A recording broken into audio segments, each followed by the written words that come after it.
gbogbo ọfà bìlísì lára mi iná máa jó.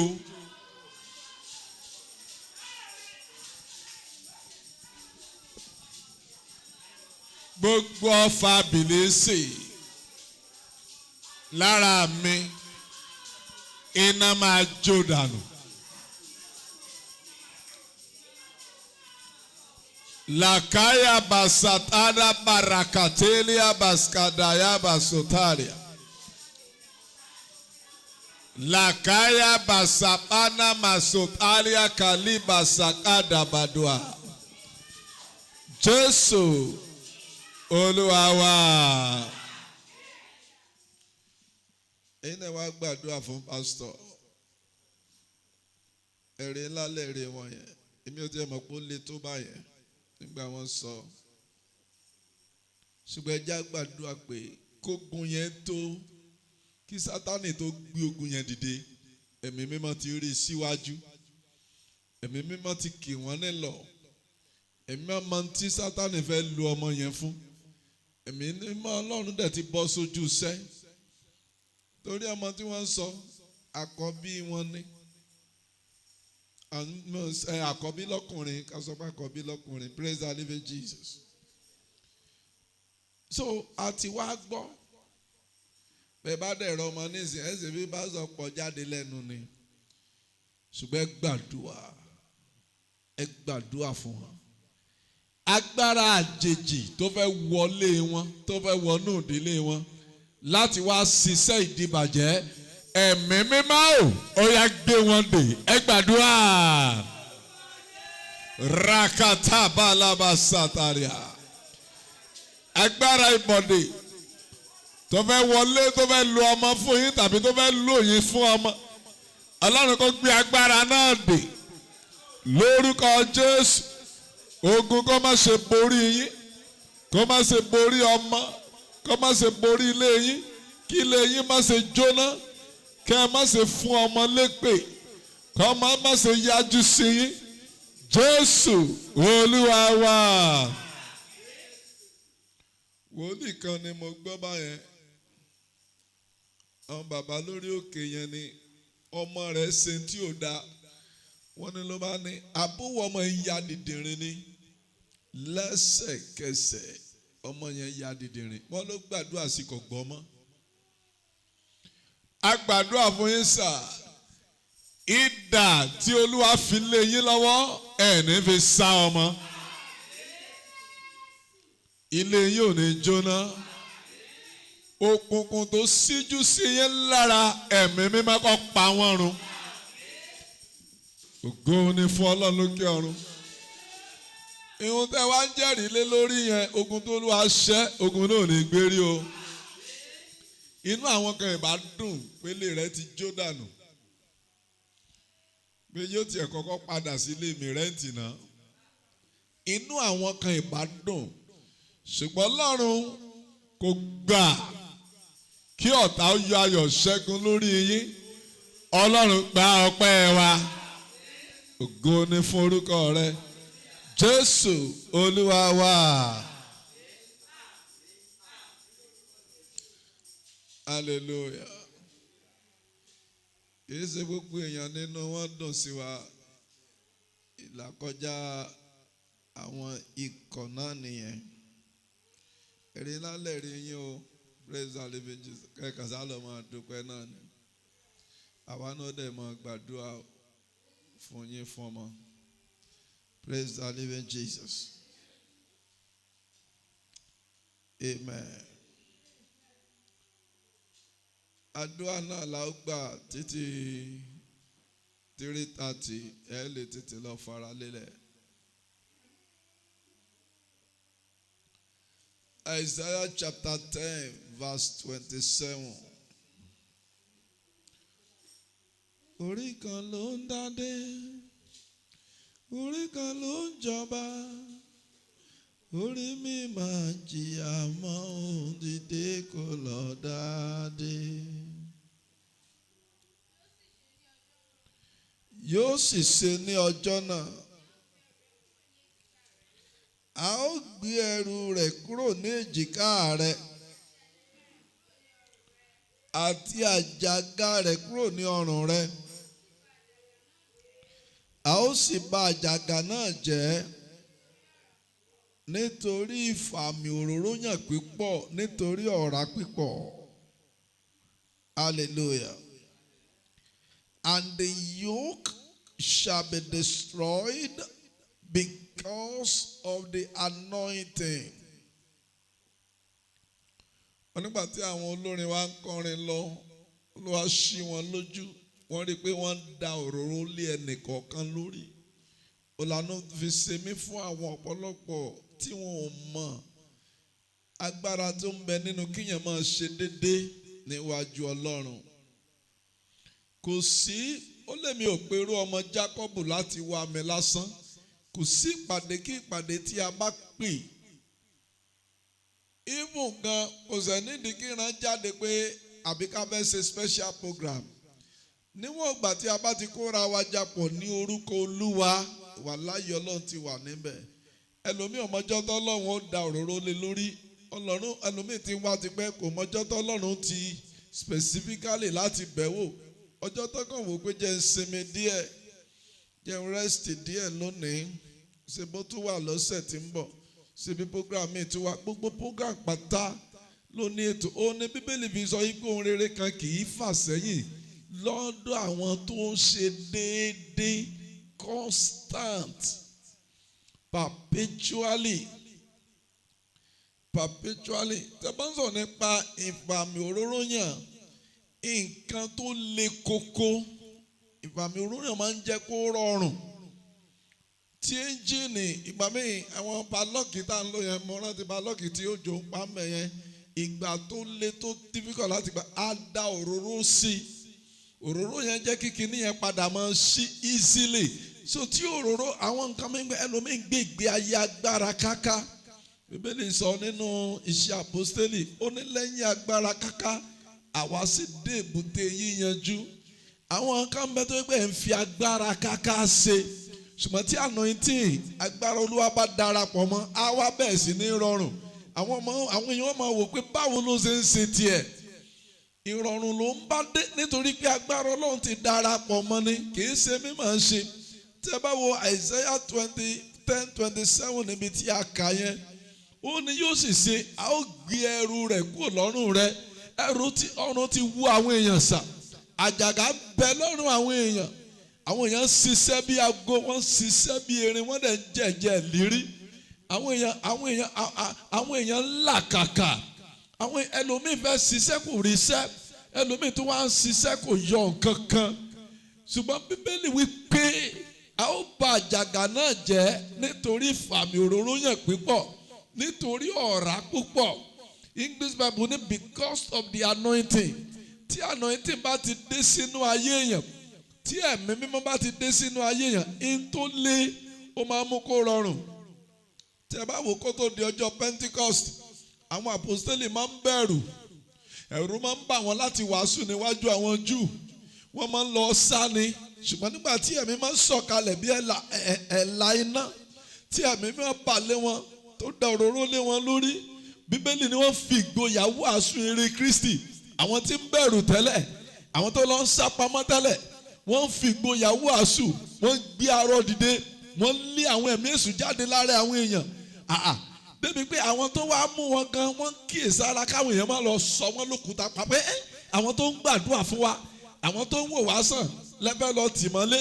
So àwọn tó fẹ́ arrest wọn gan, wọ́n kíyèsára. Praise the living Jesus. What I'm trying to say is this. Ìfàmì òróró yẹn kò sẹ́ni tó mọjọ́ tí Ọlọ́run yóò bẹ̀ wò. Ló fi lè kí yẹn máa ṣe déédéé. Ìwọ náà wo tí wọ́n sọ yẹn, tí Olúwa ṣe ṣí wọn lójú ni wọ́n ṣe sọ yẹn. Praise the living Jesus. Amen.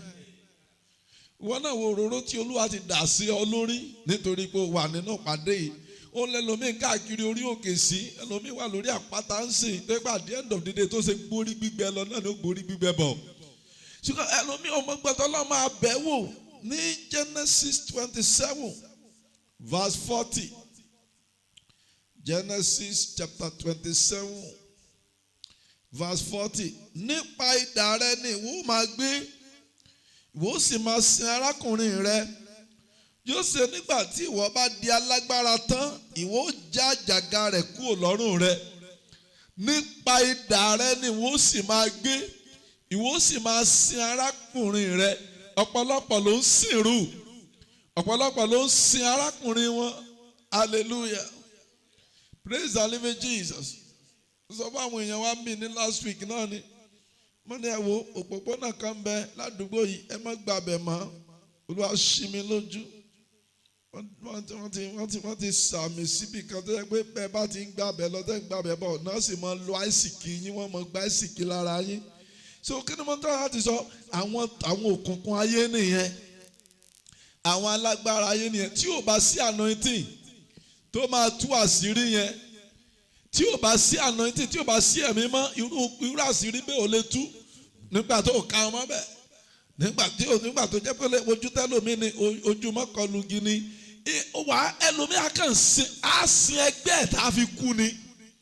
Àwọn dẹ̀ máa yọkùn, òun sì máa ṣẹrú, wọ́n máa fògo rẹ̀ gbéra, àwọn máa sùn nulẹ̀, òun sì lọ́ máa ṣiṣẹ́ káàkiri. Bó ti ń lọ ja Ṣàngó ló ń lọ ja Dùgbẹ̀, bó ti ń lọ Dùgbẹ̀ ló ń lọ Àbújá ló ń lọ Èkó, yóò ṣe wàhálà, yóò tún kẹrù lórí. Ẹnìkan sì wà nínú yàrá tí sì ń yọkùn. Gbogbo tí ń ṣe yẹn pátá èrè rẹ̀. Pásọ Adélẹ́yẹ ti sọ̀rọ̀ yẹn bí rí, tẹ́ ẹ bá gbàgbé wípé dáadé àwọn pé àwọn wípé káwọn wá kọ́ṣẹ́ babaláwo, gbèsè babaláwo làwọn kọ́ kó tó di pé Ọlọ́run pé àwọn. Wọ́n ní ọjà lẹ́sìn lọ́yẹ́, èmi la lẹ́sìn lọ́yẹ́ àǹkó yẹn. Wọ́n ní ẹni táwọn kọ́ṣẹ́ babaláwo lábẹ́ ẹ̀, wọ́n láwọn mọ oríṣi iṣẹ́ táwọn máa ń ṣe. Wípé ṣọ́ọ̀bù ẹlòmíì, wípé lóru làwọn máa ṣiṣẹ́ yẹn, wọ́n máa débẹ̀, wọ́n máa gbẹ́ ilẹ̀ níwájú ṣọ́ọ̀bù ẹ̀, wọ́n ó gbé ìkòkò yẹn sí. Àwọn ọjọ́ yẹn náà làwọn ó rẹ̀ pa, òru yẹn náà làwọn ó ṣiṣẹ́ yẹn tí wọ́n ó rẹ̀ pa. Nígbà táwọn ọlọ́dẹ bá ti gbà bọ̀dẹ̀, ẹni tó ní ṣọ́ọ̀bù ò ní mọ̀ láéláé pé wọ́n ti ṣe nǹkan báyìí síwájú ṣọ́ọ̀bù òun, pé gbogbo èrè tó bá pa, gbogbo tó bá ń panu ṣọ́ọ̀bù yẹn, ẹni tí wọ́n ṣiṣẹ́ yẹn fún ni ó máa lọ sọ́dọ̀ rẹ̀.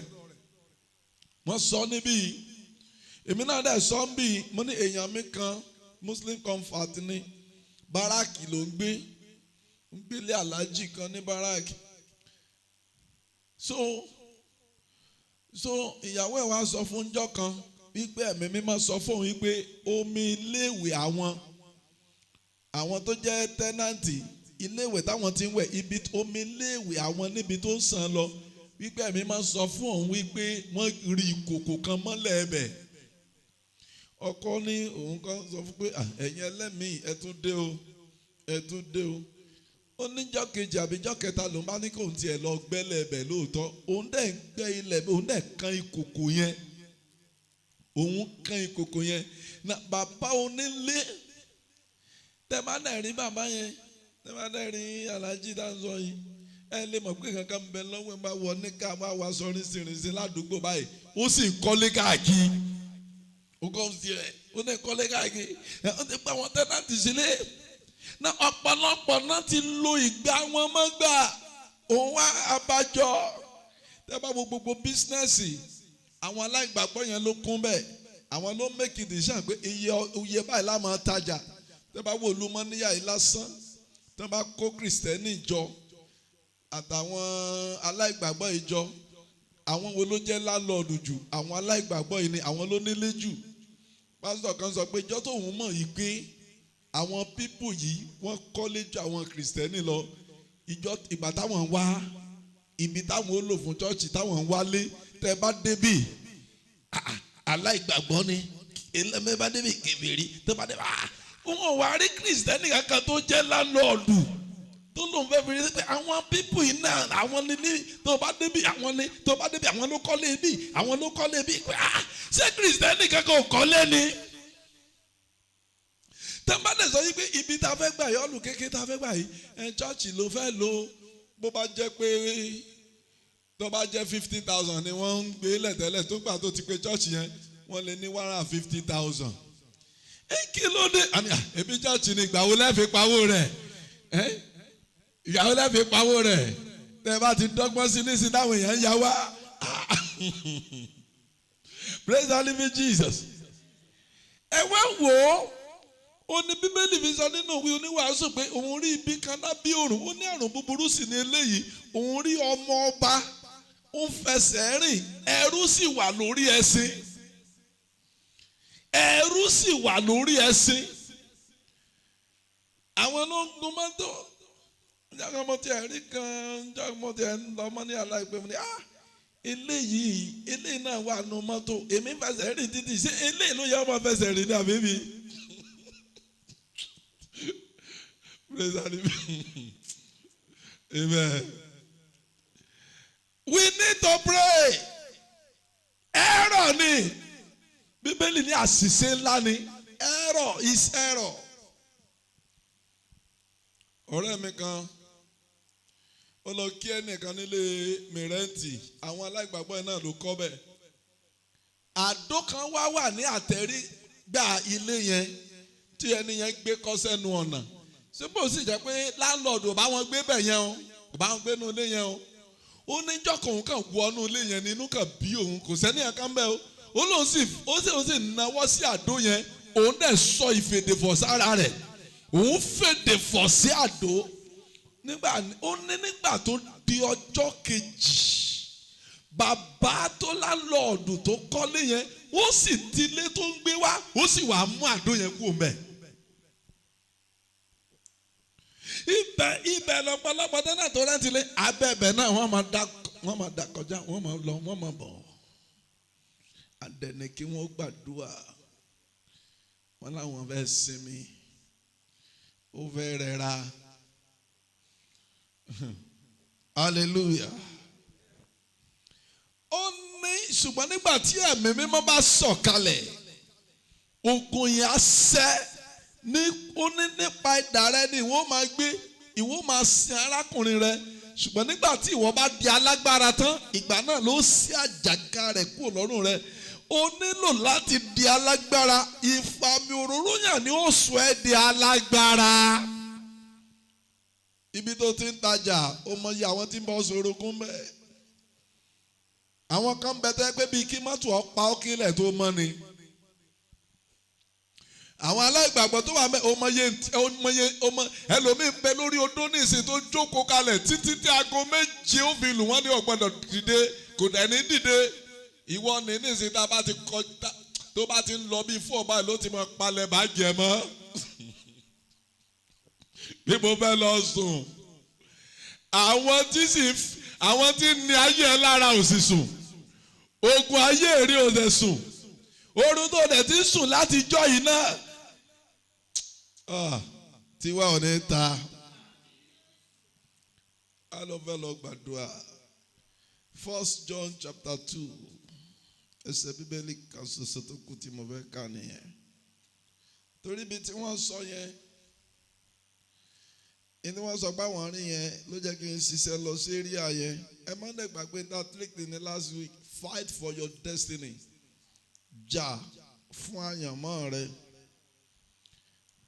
1 John chapter 2 verse 20. Ṣùgbọ́n ẹ̀yin ní ìfòróróyàn láti ọ̀dọ̀ ẹni mímọ́ ni wá, ẹ̀yin sì mọ ohun gbogbo. But you have an unction from the Holy One and you know all things. Ṣùgbọ́n ẹ̀yin ní ìfòróróyàn láti ọ̀dọ̀ ẹni mímọ́ ni, ẹ̀yin sì mọ gbogbo. Àwọn àdìtú kan bẹ tó yẹ pé ìfòróróyàn nìkan ló lè jẹ́ ọmọ àdìtú ni. Ṣáàdìtú kọ́ lomi iléèwẹ̀ tíyàwó ẹ̀ sọ yìí pé ẹ̀mí Ọlọ́run sọ fún àwọn pé ibi tí omi iléèwẹ̀ àwọn ń sàn lọ, bàbá onílé yẹn rí kankan mọ́sàlẹ̀ ilẹ̀ ẹbẹ̀, kọ́kọ́ lọ túnjọ́, ó sì lọ gbẹ́lẹ̀ ẹbẹ̀, ó dẹ̀ kan ìkòkò. Ṣé kìí ṣe àdìtú? Tí ẹ bá ṣe ẹ̀mí mímọ́ bò ló ṣe fẹ́ mọ̀ sà. Láti ọdún yẹn ti now, ilé tẹ́nàntì lẹ́yìn fámìlì yẹn sì ń gbé, wọ́n ti kú ọmọ ẹ̀ ṣùgbọ́n ti now ilé tẹ́nàntì náà sì ń gbé.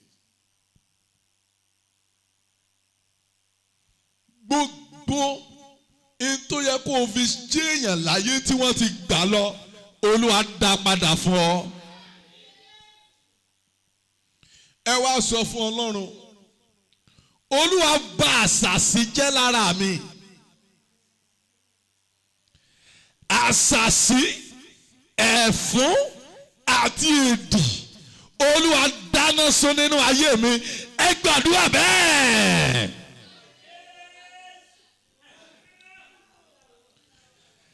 Àṣàsí, ẹ̀fún àti èdì Olúwa bàjẹ́ nínú ayé mi.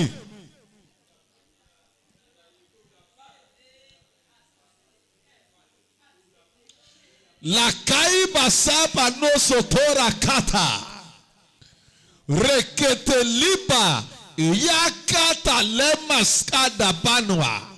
Àṣàsí, ẹ̀fún àti èdì Olúwa bàjẹ́ nínú ayé mi. Jésù Olúwa wa. Gbogbo ẹni tó fẹ́ fi ògùn dá ayé mi lóró Olúwa jẹ́ kó dún lára ẹ̀. Ẹni bí tá ti fẹ́ gbàyàn lóòka rí tó yẹ pé ẹni tó fẹ́ gbàyàn lóòka ló padà ṣubú lulẹ̀. Màá gbá ọ ní òka, màá lù ọ lóògùn. Èmi kọ́ ló pa o, ọ̀tá mi ló para rẹ̀. Èmi kọ́ ló pa o, ọ̀tá mi ló para rẹ̀. Nèmi tó gbèrò jọ́ kiri lẹ́mí mímọ́ ti pa.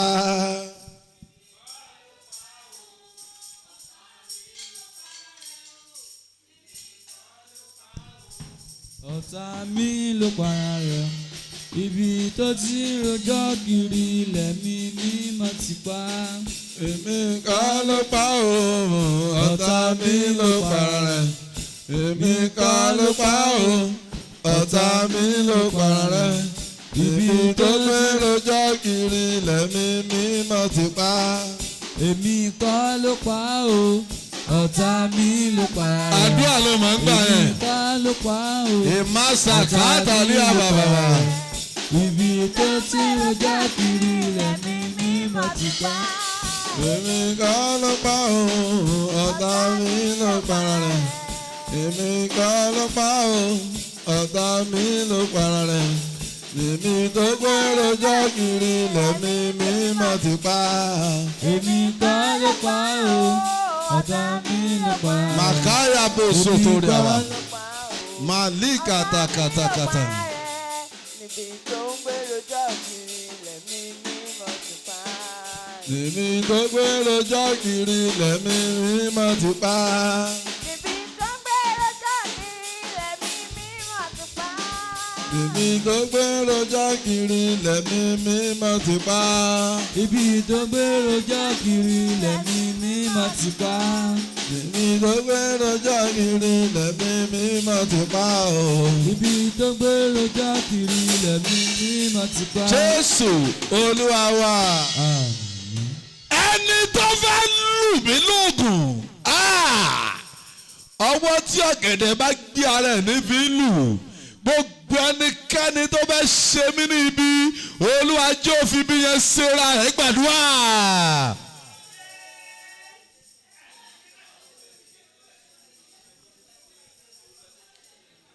Ẹni tó fẹ́ ṣe mí ní ìjàmbá. Olúwa jẹ́ ó fọwọ́ ara ẹ̀ ṣera ẹ̀. Ẹni tó fẹ́ gbá mi lóòka Olúwa jẹ́ ó gbá rẹ̀ lóòka. Makaya bosoto rabashada ya kata. Malika ya masotande ya kipo roboshkata yaba. Jésù Olúwa wa. Gbogbo ẹni tó ń lo àìsíkí mi mọ́ tiẹ̀. Gbogbo ẹni tó ń lo ògo mi mọ́ tiẹ̀. Agbára jíǹde ó yá gba ògo mi lọ́wọ́ ẹ̀ àdúrà. Gbogbo ẹni tó ń lo ògo mi mọ́ tiẹ̀.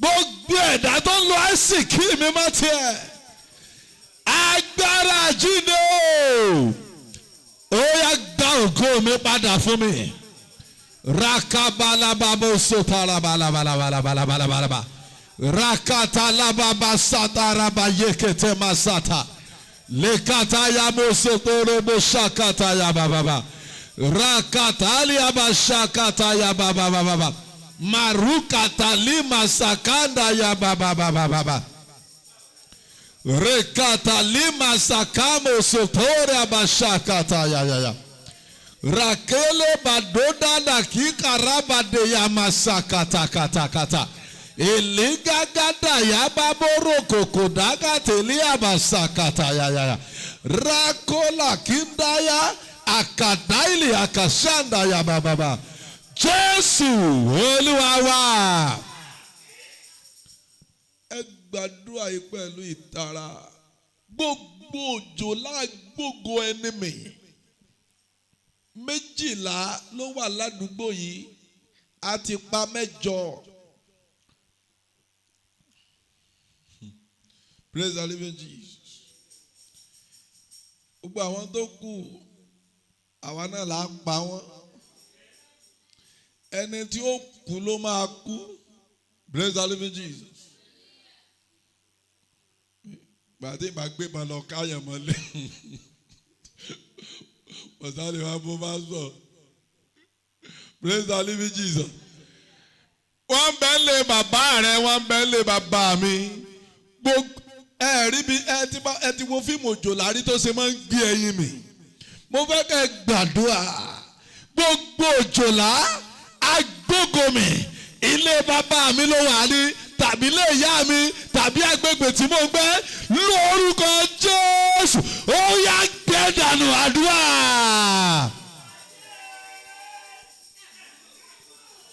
Emasakatali abasoto araba yekete masata. Rekatalia bashakata yamasota. Gbogbo òjò lágbógomi lágbègbè ládùúgbò yìí lórúkọ Jésù ó yá máa gbẹ ó yá máa gbẹ omi ara ẹ kó gbẹ ẹ̀jẹ̀ rẹ kó gbẹ lórúkọ Jésù òjò lágbógomi nílé bàbá mi nílé ìyá mi ó yá máa gbẹ lórúkọ Jésù ó yá máa gbẹ dànù ó yá máa gbẹ dànù ó yá máa gbẹ dànù masakata lekaya badabada rakata limana raya kandelu abadagada ó yá gbẹ lórúkọ Jésù ó yá gbẹ lórúkọ Jésù ó yá gbẹ. Emasakata labayokoto masata rekete le mashakata emarukatali abashakata yabasuta Jésù Olúwa wa. Gbogbo ọlọ́pàá òkùnkùn tó ń bá mi fínra nínú ẹ̀mí Olúwa fọ́ ní ọ̀pá ẹ̀yìn. Wọ́n náà mọ̀ pé bó bá ti lálàárí ọlọ́pàá lójú àlá àwọn ẹlẹ́yẹ lórí wọn. Ṣùgbọ́n tó bá rí àlàárí sójà o mọ̀ pé àwọn ogun ọ̀run lórí wọn. Àwọn kankan bẹ nínú ẹ̀mí tó yẹ pé o wọ́n mọ̀ pé tó o bá lálàá tó o rí ata ìwọ náà mọ̀ pé tí ò dá lórí wọn. Ṣùgbọ́n tó o lálàá tó o rí ọsàn ìwọ náà mọ̀ pé tó dá lórí. Àwọn kankan bẹ kí wọ́n ṣàpẹrẹ nǹkan rẹ nínú ẹ̀mí. Wàá pariwo ọlọ́pàá òkùnkùn tí bá ayé mi fínra nínú ẹ̀mí ọ̀pẹ́ yìí ẹ̀ Olúwa fọ́ dànù ẹ gbàdúrà. Ọlọ́pàá òkùnkùn tí ń bá ayé mi fínra nínú ìgbé ayé ẹ̀mí ọ̀pẹ́ yìí ẹ̀ Olúwa jọ fọ́ lórúkọ Jésù Olúwa kẹ́ ọ̀pẹ́ yìí ẹ̀ break their backbones in the name of Jesus. Lekada badoada rakata lima shakataba rekete momosoto robo shakatalia etayakanda balabalabalaba raka ebasatalia Jésù Olúwa wa. Alágbára tó fẹ́ forí balẹ̀ níwájú òun ogun Ọlọ́run o ẹ tẹrí ẹ̀ bá níwájú mi.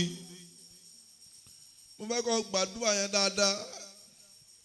Àwọn kan bẹ ìsádà kó kí wọ́n tẹrí ẹ bá tàbí kó tẹrí wọn bá.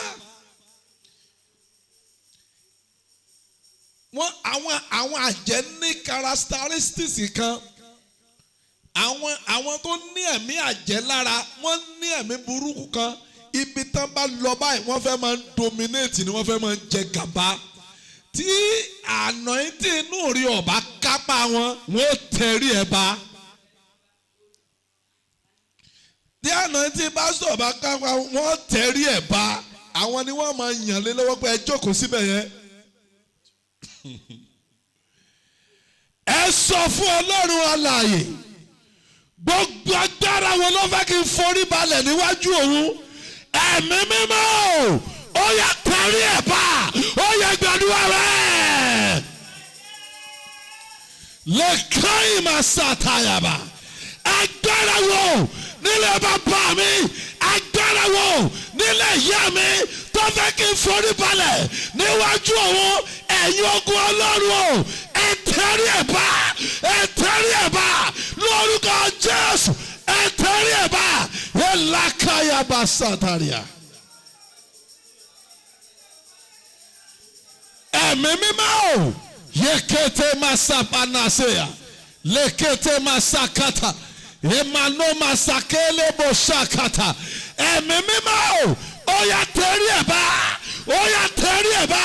In the name of Jesus. Lekabana masaborobo shadayaba. Elekatayabo zotorobo shekete. Rakata bali badabana manaborobo bosete. Lekatayaba, lekatayaba, lekatayaba. Esakata baluaba shekete. Rakata liba shakata. Jésù Olúwa wa. Ìwọ jókòó ńbẹ̀ yẹn ó lè dìde dúró kó gbàdúrà. Àbí kí ló ti fara ṣe? Don't stand upright.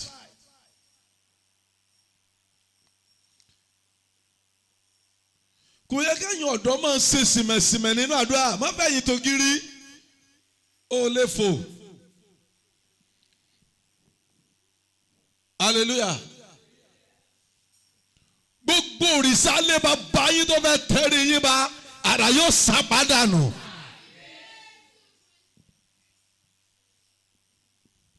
Ìyà ni mo jàpá jèrè sá, èrè èso ń jẹ jàpá. Ẹ gbàdúrà kẹ́ ẹ má bàa gbàdúrà.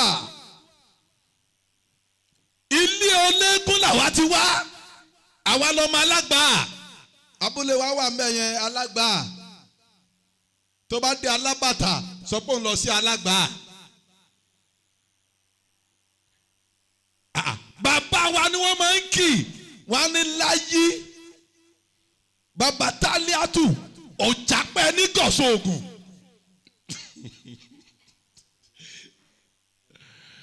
Àwa lọ máa ké kàkàkà lọ́rọ̀ gbọ́, tọ́lọ́rọ̀ bá gbọ́ kí lọ́rọ̀ ó ṣe.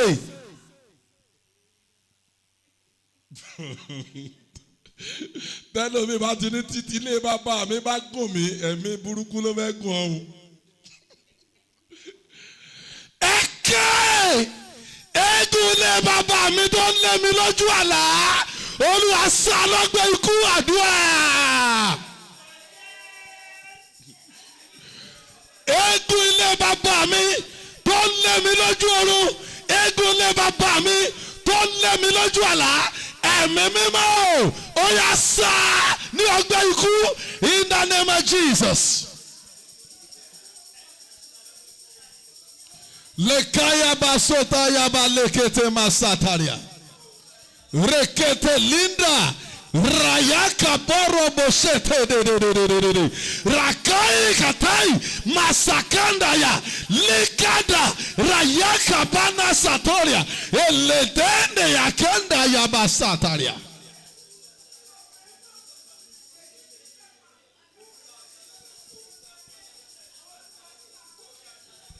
Jésù Olúwa wa.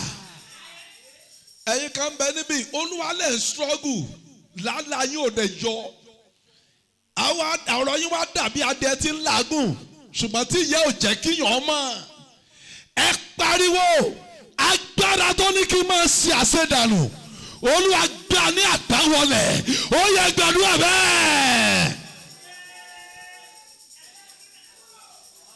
Agbára tó ní kí n máa ṣe àṣedànù ẹ̀mí mímọ́ ó gbà ní àgbáwọlẹ̀ in the name of Jesus.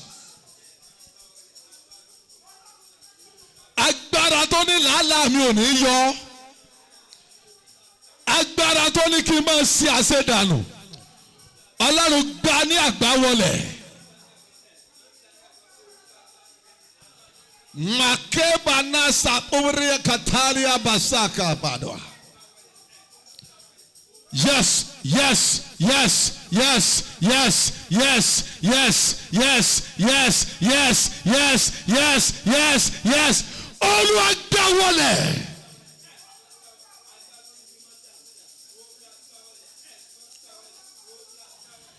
Jésù Olúwa wa. Ẹnikẹ́ni tó wù kó jẹ́ tó pètèpèrò ibi sí ayé mi ẹ̀yin ogun ọ̀run o ẹ dá padà sórí ẹ̀ ó yẹ gbàdúrà bẹ́ẹ̀.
Rekataya basataria kata.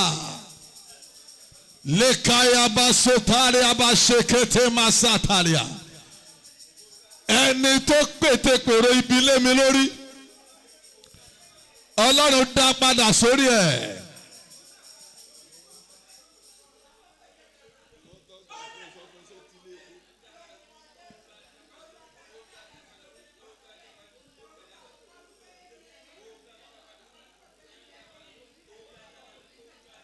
Lekabi adahadada rakatalia basokada yabasataria kadaya. Jésù Olúwa wa. Ẹ jẹ́ gbàdúrà. Ẹ rí i pé wọ́n sọ̀rọ̀ nípa bìlísì. Ẹni tán bá ti parí iṣẹ́ nínú ẹ̀mí ẹni tán tì mọ́lé nínú ẹ̀mí wọ́n padà wá tì mọ́lé lójú ayé. Inú ẹ̀mí ni wọ́n ti kọ́kọ́ parí iṣẹ́ bí èèyàn mẹ́wàá jọ ń lọ òun ni wọ́n mú torí wọ́n ti kọ́kọ́ bà tiẹ̀ jẹ́ nínú ẹ̀mí náà. Mo gbàdúrà ìgbé ayé ẹ̀mí ẹ ò ní fara gbọ́fà.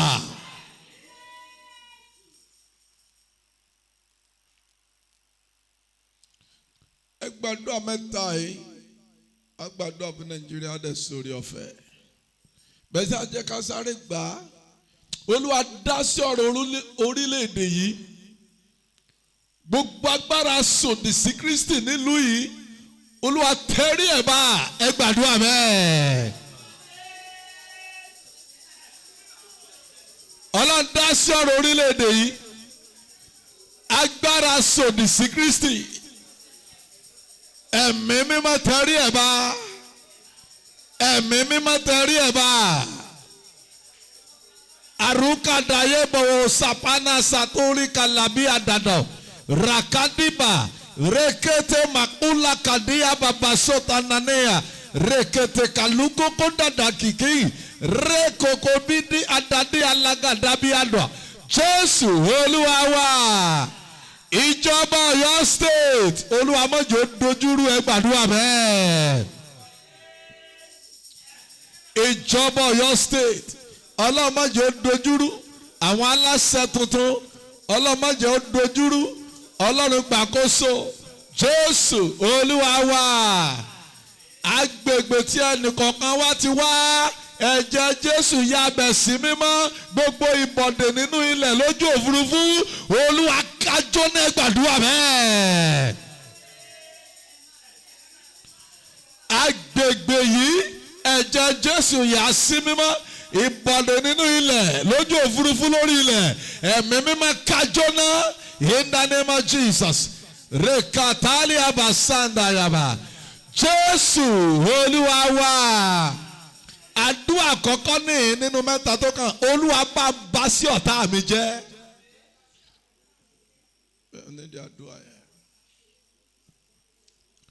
Ọ̀tá ò ní yọ ayọ̀ ṣẹ́gun lórí ẹ̀. 21 times ní Sọ́ọ̀lù fẹ́ pa Dáfídì nínú Báíbù tí ò rí Dáfídì pa. 21 times. Torí pé Ọlọ́run baṣẹ́ jẹ́. Ìgbà tó Ọlọ́run á máa baṣẹ́ yẹn jẹ́ pátápátá, ó níbi tí Sọ́ọ̀lù ti parẹ́. Ó sọ fọ́mọ ogun yẹn, ó ní kó pa òun torí òun ò gbọ́dọ̀ kú látọwọ́ kèfèrí. Ẹ̀rù ń bà yín, ọmọ tí ó sì sọ̀gá rẹ̀ ládàá.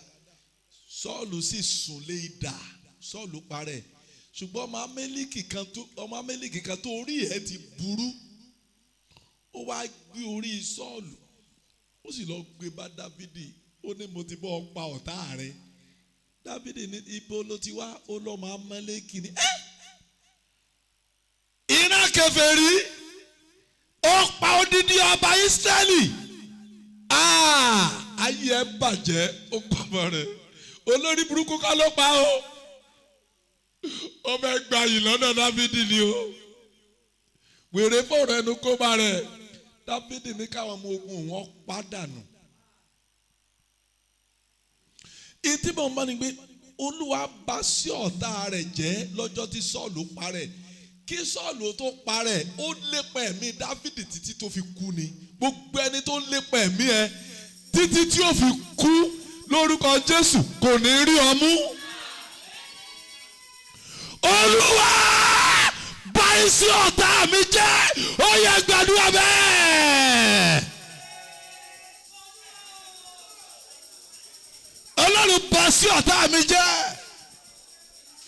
Iṣẹ́ tí ọ̀tá mi ń ṣe, tó lọ ṣe nínú odò, tó lọ ṣe lójú òfurufú, tó lọ ṣe nínú ilẹ̀, tó lọ ṣe lórí igi, tó lọ ṣe lára igi, Olúwa bàṣẹ́ wọn jẹ́. Olúwa bàṣẹ́ wọn jẹ́. Èsì àwọn ọ̀tá iṣẹ́ ìránṣẹ́ Olúwa bàṣẹ́ wọn jẹ́. Lakabia dabana mana moro baba bana mana brba patila mana brba bata. Edala mana brba ketili mana brba bata. Edala mana brba katili mana brba kata. Andala mana brba katili mana brba kata. Andala mana brba katili mana brba kata. Andala mana brba katili mana brba kata. Edala mana brba da brba da brba ta. Andala mana brba kitili mana brba kata. Edala mana brba katili mana brba kata. Ebraba bada bada brba kili mana brba bata. Andele mana brba da brba mana brba ta. Andele mana brba da brba da brba ta. Edala bada brba kata brba bata. Edala baba baya kata baba baba. Edala bosa kata ba. Rekata balubada. Ekaraba banda mana brba kata. Elakaya da bada brba bada. Emememo. Bá sí àwọn ọ̀tá mi jẹ́. Kì í ṣe wọ́n bàjẹ́ káyé wọ́n bàjẹ́. Lẹ́káyí àdámíà àdádù. Àkálí bàdáyé bòbò sùtà yàkàtà.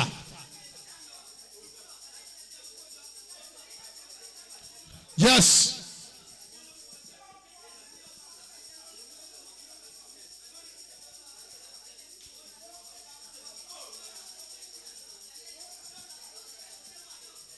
Fi ara rẹ̀ hàn bí alágbára fi ara rẹ̀ hàn bí alágbára kọ́tà máa ṣe rò wípé Ọlọ́run mi kò sí láàyè fi ara rẹ̀ hàn bí alágbára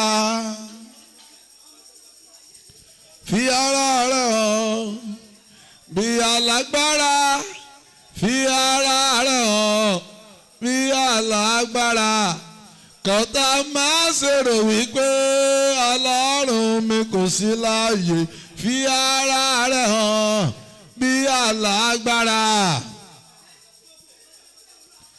Akabi alade akadami asadada diga. Jésù Olúwa wa.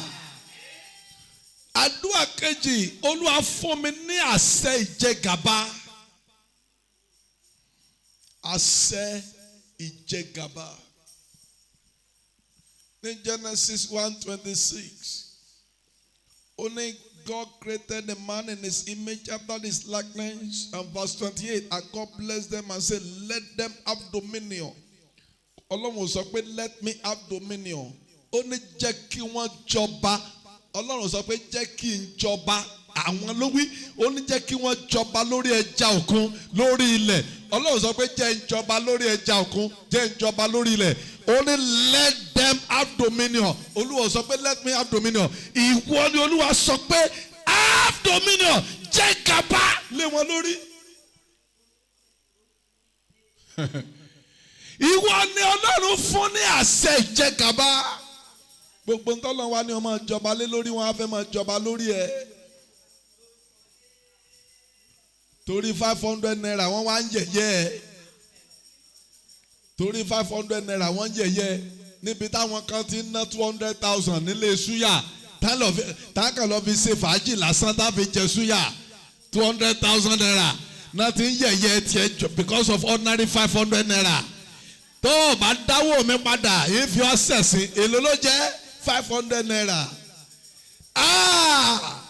Àṣẹ ìjẹgàba ó yá gbé mi wọ̀ ẹ gbàdúrà bẹ́ẹ̀.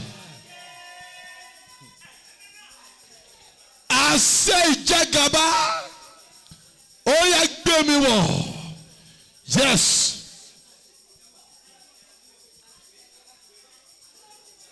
Ìjẹgàba lórí oṣó, ìjẹgàba lórí àjẹ́, ìjẹgàba lórí èmèrè, ìjẹgàba lórí babaláwo, ìjẹgàba lórí àfáà, ìjẹgàba lórí wòlíì èké, ìjẹgàba lórí àwọn ikọ̀ òkùnkùn. Àṣẹ ìjẹgàba, àṣẹ ìjẹgàba lè káyàbá sótórí àbáṣàtà. Ẹ̀mí mímọ́ rẹ̀ sọ̀kalẹ̀. Àṣẹ ìjẹgàba, the power of dominion, the power of dominion.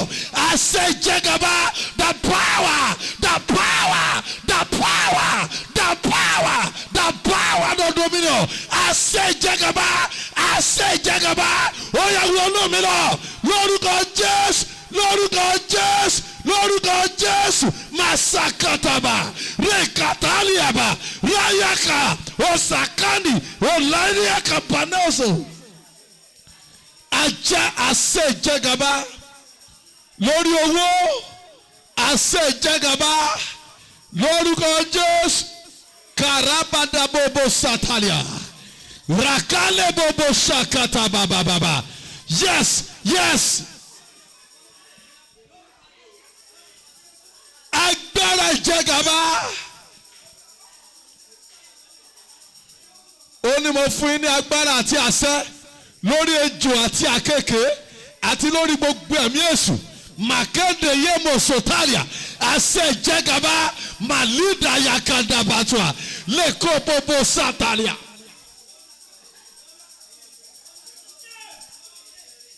Sọ̀rọ̀.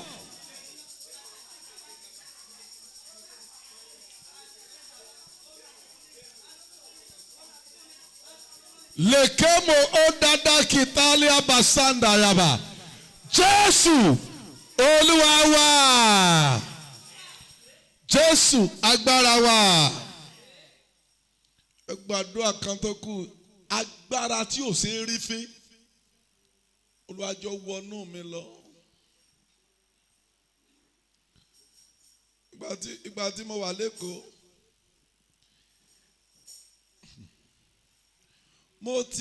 mo máa ń sọ kinní kan, mo ti kú òní lẹ́fù ẹni tẹ́nibọ́dì lè dẹ́rù bà. Tí n bá máa fi dà lélẹ̀ Kristi, tí ọlọ́jọ́ bá máa dé lónìí, àwa máa lọ gẹ́gẹ́ bí akọni ni. Àwa ò ní lọ gẹ́gẹ́ bí ẹni tí ogun borí àbí gẹ́gẹ́ bí ẹni táwọn dìdìrìn kan tẹrí ẹ̀ bá.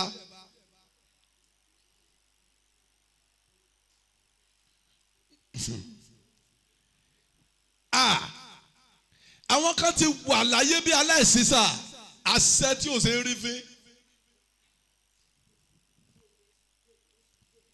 Wọ́n lọ chọ́ọ̀chì CAC kan òkè mọ́lẹ̀ ní Àjà.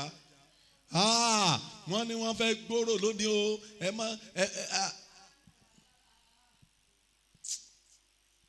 mo sọ lẹ́nu microphone, mo ní kí ẹni tó fẹ́ gbòòrò kó gbọ́. Tó o bá gbòòrò kí o tó di ọjọ́ méje, wàá kú, wàá dẹ̀ ṣòfò. Mo sọ.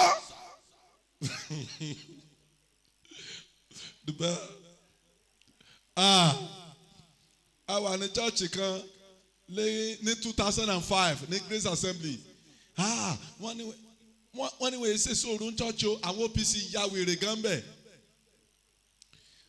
Wọ́n ṣe sóòrù, ọmọ tó wá látẹ̀kọ́ tó wá síbí tó kọrin níbí níjẹta, wọ́n ṣe sóòrù nílé wọn, àwọn OPC sì wọ bẹ̀, wọ́n sì wọ pásítọ̀ jáde, wọ́n sì na pásítọ̀ yẹn.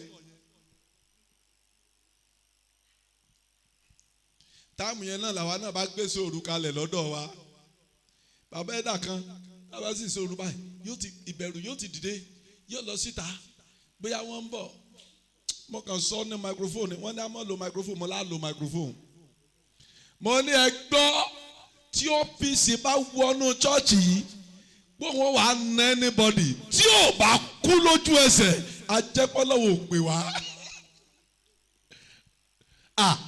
Ìyẹn wọnú chọ́ọ̀chì wa náà, ayé ẹ̀ máa bàjẹ́, ó ṣòfò ńjọ́ náà. Wọ́n á di sẹ́pẹ́ pé dàbí parí sáfíìsì kò sẹ́yìn kan tó yọjú sí ọ. Ẹni tó bá ń bẹ̀rù náà lè mọ alẹ̀ mọ́. Ayé wọn ò ní da. Tẹ́mi kan tẹ́ ta ló fẹ́ alẹ̀ mọ́. Nígbà tá a jọ sínú ẹgbẹ́ àjẹ́ tí mi ìbá yín jẹ nínú ewé, lẹ́yìn kí n pàṣẹ káyé yín bàjẹ́ kẹ́ ṣòfò dànù, kí tẹ́lẹ̀ ọ̀ pa yín. That is my power. Àṣẹ tí mo lè pa ọ̀tọ̀ ni. Nígbà tá a jọ wà nù gúrúùpù, ẹ̀rù ò lè bà mí àti sọ̀rọ̀. Hallelujah. O sì ká mi má bí mo ti gbà yàwó ń yàwó. O sì ká mi má bí pé mo fọmọ ọlọ́mọ lóyún. So kí wá ní ìyẹ́lẹ́rù fẹ́ máa bàyàn. Bíbélì ní olódodo yóò láyà bí kìnìún. Èyàn ò lè jẹ́ mẹ́bà mínísírì kó máa gbégbé ayé bẹ̀rù. Máa wò pọ̀ máa lè làwọn eléyìí. Wọ́n máa halẹ̀ mọ́ ọ. Bíbélì ní Olúwa kò fún wa ní ẹ̀mí ìbẹ̀rù, ẹ̀mí ìdè, ẹ̀mí ìgbèkùn lẹ̀mí ìbẹ̀rù. Mo pàdé ẹbọ ní mọ́níyà, mo dàpá bò àtẹwúrí àtẹbọ.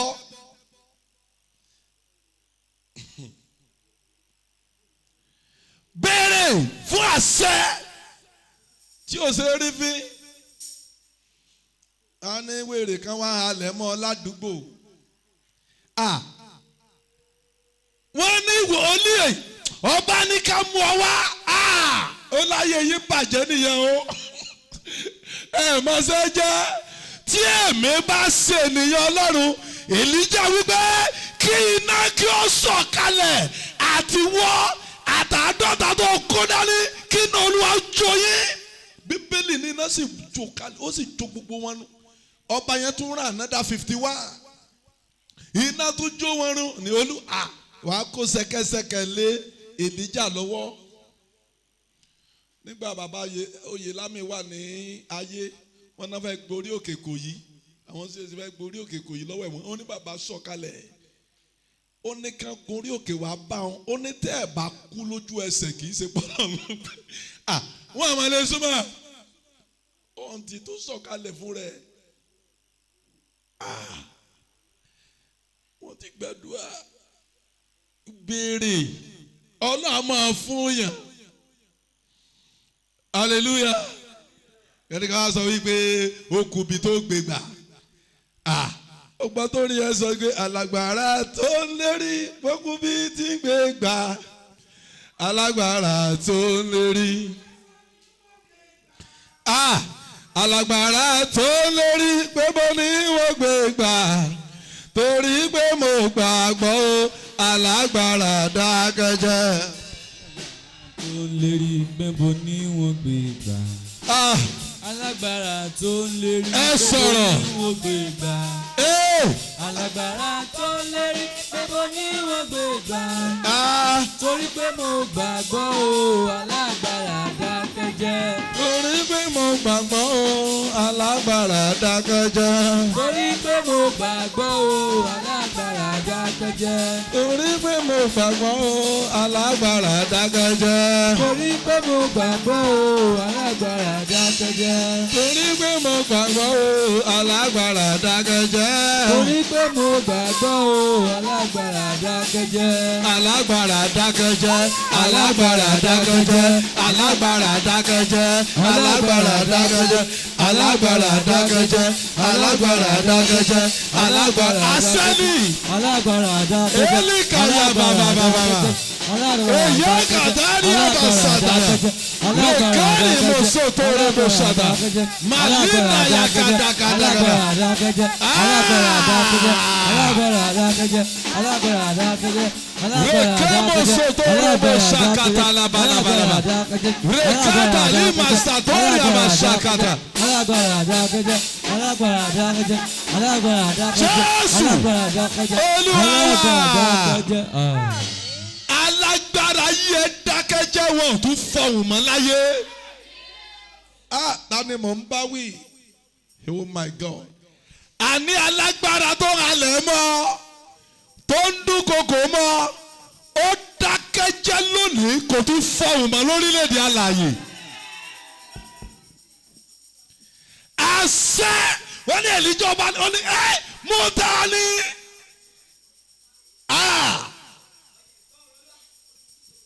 Àwọn àgbà nítọ́ ọmọdé bá forí sọ̀rọ̀ kòrókò òkò.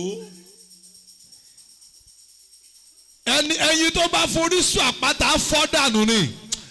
Màkàmì sàtà Psalm 114 ó ní nígbà tí Ísírẹ́lì jáde kó nílẹ̀ Íjíbítì tí ará ilé Jákọ́bù kúrò nínú àjèjì ènìyàn ó ní Júdà di ibi mímọ́ rẹ̀ Ísírẹ́lì di ìjọba rẹ̀ òkun rí ọ̀sá Jọ́dánì padà sẹ́yìn àwọn òkè ńlá fò bí àgbò àwọn òkè kékèké bí ọdún òkúta ó ní kí ló sí ọ ìwọ òkun tó sá Jọ́dánì tó padà sẹ́yìn ẹ̀yin òkè ńlá tẹ̀ fò bí àgbò ẹ̀yin òkè kékèké bí ọdún àgùntà ó ní wárìrì ìwọ ilẹ̀ níwájú Ọlọ́run Jákọ́bù ẹni tó sọ àpáta di omi òkúta ìbà di orísun omi látètè kọ́ sí ni ọ̀rọ̀ wà pẹ̀lú Ọlọ́run Ọlọ́run sì ni ọ̀rọ̀ náà nípasẹ̀ ẹ̀lẹ́dùn gbogbo lẹ́yìn rẹ̀ kò sí ohun tí a dá nínú ohun tí a dá ọ̀rọ̀ náà sì di ìyè náà wá di ìmọ́lẹ̀ àwọn ènìyàn ìmọ́lẹ̀ náà sì mọ́lẹ̀ láàrin òkùnkùn sínú ìborí rẹ̀ masaka badama àṣẹ tí o ṣe rí fín agbára tí o ṣe dojúkọ Olúwa jọ̀ọ́ wọnú mi lọ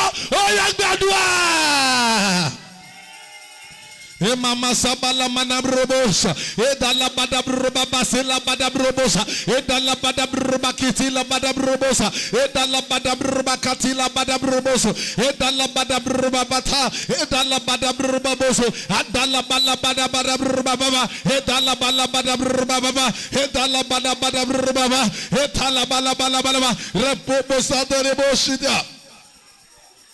Endala bala badabro baba sotoria, endala kadabra badabra babasa, endala badabro baba sotoria, endali gala bala bala bala, rekatabo, esatala bala bala bala, rekatalu bala bala bala, rekete masataria, endali gala bala bala bala, rekataba baba, endala badabro baba, endala badabro baba, ayakada babada, epala bashakata, epala Akabalabalaba, Rakadaba, Epanaza, Adalugadaba, Ayakadabanuada, Akabalabalaba, Rakahanda.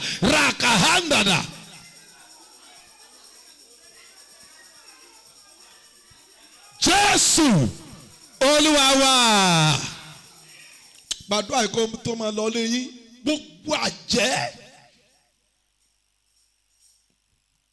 gbogbo àjẹ́ tó dojú ogun kọ mí Olúwa jẹ́ wọ́n bẹ̀ sí ní yarọ. Àdúrà tó gbà nù. Ẹ̀gbọ́n wa bá Jésù dé tán wà ní first council tí máa lọ lé mìíràn tí wọ́n ń gbà yẹn gbogbo àwọn àjẹ́ tí ń bẹ ní ọ̀rọ̀ yín káyé wọn máa bàjẹ́ níyẹn onílé wọn tí bá ti lọ tán níyẹn onílé wọn níbo ló ti rí bá ṣe eléyìí elépèlé eléyìí o kíní kan ìyá àjọsìn ní ìyé ìwé àṣàgbà nìyá ẹ̀gbọ́n ni wọ́n kàn pé evangelist kan wá ṣèṣọjí ní church àwọn nígbà tí iná ràn ìyá sì ṣubú lulẹ̀ wọ́n gbé láti church lọ sí ilé ẹni inú ilé ẹ̀ ló kú sí ibẹ̀ ló ti kà àṣeyà jẹ́ ni ona sì fi ṣèyí ìwé chọ́ọ̀chì tí n bá sá ti lọ sí ilé ẹ̀gbọ́n ní tí n bá ti gbàdúrà fáwọn tó ti máa lọ́ba yóò máa complain ni àdúrà tiẹ̀ ti le jù irú àdúrà wo nù kíní kan gbogbo ẹni tó ní àdúrà rẹ ti le jù kí lé òní o tó sú kí tẹ́lẹ̀ ó pàdánù. Hallelujah. Gbogbo ẹ̀yin àjẹ́ àdàpè àjẹ́ ni ajẹnirun kankan náà ń pè wọ́n àdàpè náà ń pè ní àjẹ́ ajẹnirun kankan náà ń jẹ́. Wọ́n ti jí ayé ẹlòmíì ní àjẹrun wọ́n ti tẹ orí bíi ti ewúrẹ́ ti tẹnubọ ẹ̀gẹ́ rí gbogbo ewúrẹ́ àjẹ́ tó tẹnubọ ìkórè ayé ẹ àáké ikú kó gé orí ẹ̀ dànù. Ẹ̀mí mímọ́ jẹ́ wọ́n yarọ gbogbo ẹlẹ́yẹ tó ń bẹ ní ọ̀rọ̀ mi ẹ gbàdúrà. Ẹ̀mí mímọ́ jẹ́ wọ́n yarọ gbogbo ẹlẹ́yẹ tí ń bẹ lágbègbè mo pàṣẹ kẹsẹ̀ yín máa kán lórúkọ Jésù ẹ máa yarọ màsálì kàlíbàṣàkà mo pàṣẹ ẹ̀yin àjẹ́ ẹ máa gbóhùn mi bẹ́ẹ̀ mo ti ń sọ̀rọ̀ bẹ́ẹ̀ ni kẹ́ ẹ máa yarọ lórúkọ Ọlọ́run bàbá lórúkọ Ọlọ́run ọmọ lórúkọ Ọlọ́run ẹ̀mí mọ́ gbogbo àjẹ́ ti bẹ lórí ọ̀rọ̀ ayé ẹ lágbègbè ládùúgbò yìí kẹ́ máa yarọ lórúkọ Jésù nípa tara nípa tẹ̀mí kí wọ́n yarọ káyé wọ́n yarọ kẹsẹ̀ wọ́n yarọ in the name of Jesus. Paseke bosotoria. Lekaya masamba robo rokotakata. Lesaya hemasoto raka. Lebayekete libashakata yaba. Jésù Olúwa wa. Ọ̀run ìbùkún Olúwa jọ̀ọ́ ṣí fún mi lọ́sẹ̀ yìí ẹ gbàdúrà bẹ́ẹ̀. Ọ̀run ìbùkún Olúwa jọ̀ọ́ ṣí lé mi lórí lọ́sẹ̀ yìí. Kó sílé iṣẹ́ rẹ lórí bó ti ń lọ nínú ọ̀sẹ̀ yìí kó ta àtàjèrè in the name of Jesus. Màsẹ́bòrò kàdáìmìyà Jésù Olúwa wa. Ọlọ́run má jẹ́ mú gba ọpẹ́ wa. Mo gbàdúrà ní gbogbo àyíká àti àyídà ẹ̀jẹ̀ Jésù kó máa sàn. Ààbò Ọlọ́run lórí wa lórí gbogbo àwọn security wa ààbò Ọlọ́run kó dájú. Adigunjalè nípa tara nípa tẹ̀mí kò ní wọlé wa. Kò ní wo orí òkè yìí àwọn tó ń fi agbára òkùnkùn dán wa wò kí lẹ́ẹ̀nì ó tó mọ́ kí ikú òjijì kó máa palẹ̀ wọn mọ́ in the name of Jesus. Ògo ni fún Ọlọ́run lókè ọ̀run bẹ́ẹ̀ ti ń lọ nínú ọ̀sẹ̀ yìí torí pé wá bẹ̀rẹ̀ ọ̀sẹ̀ yìí níwájú Olúwa ọ̀nà yín máa là.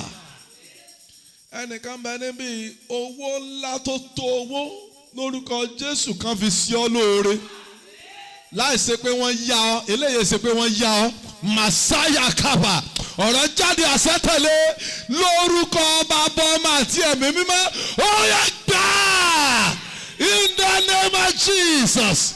Ògo ni fún Ọlọ́run lókè ọ̀run. Ǹjẹ́ orí ọ̀fẹ́ bàbá tí ọmọ tí ẹ̀mí mọ́ kó máa bá wa gbé kó dáàbò bò wá. Gbogbo ọrẹ tí a mú wa Ọlọ́run kó yà á sí mímọ́. Kí gbogbo wa dẹnu ìbùkún. Jésù Kristi Olúwa wa. Akọ́mọ̀nà wa Psalm 16 verse 8. Èmi ti gbé Olúwa ga wájú mi ní ìgbà gbogbo. Nítorí tí ó wà ní ọwọ́ ọ̀tún mi, a kì yóò ṣí mi ní ipò. Èmi ti gbé Olúwa ga wájú mi ní ìgbà gbogbo. Nítorí ó wà ní ọwọ́ ọ̀tún mi, a kì yóò ṣí mi ní ipò. Èmi ti gbé Olúwa ga wájú mi ní ìgbà gbogbo. Nítorí ó wà ní ọwọ́ ọ̀tún mi, a kì yóò ṣí mi ní ipò. Torí pé ẹ gbé Olúwa ga wájú yín nínú ọ̀sẹ̀ yìí, ayé èso ẹ̀ṣẹ̀ kò ní ṣí yín nípò. Hallelujah ńlá méje. 1, 2, 3 go. Hallelujah. Hallelujah. Hallelujah. Hallelujah. Hallelujah. Hallelujah. Hallelujah. Amen. Àtẹ́wọ́ fún Jésù. Kọ́ bá wa páàkì àga yẹn. So kí ẹ̀yin ọ̀dọ́ ẹ mú gbálẹ̀ kẹ́ gbá chọ́ọ̀chì. Then kẹ́ jẹ́ káwọn èèyàn tó fẹ́ rest kí wọ́n ráyè rest. Kẹ́nikẹ́ni má ṣe dí ẹnikẹ́ni lọ́wọ́. Nínú ìrìn àjò mi bẹ́ẹ̀ ni mo kọrin, mo ń tọ́ka sí Calvary sí.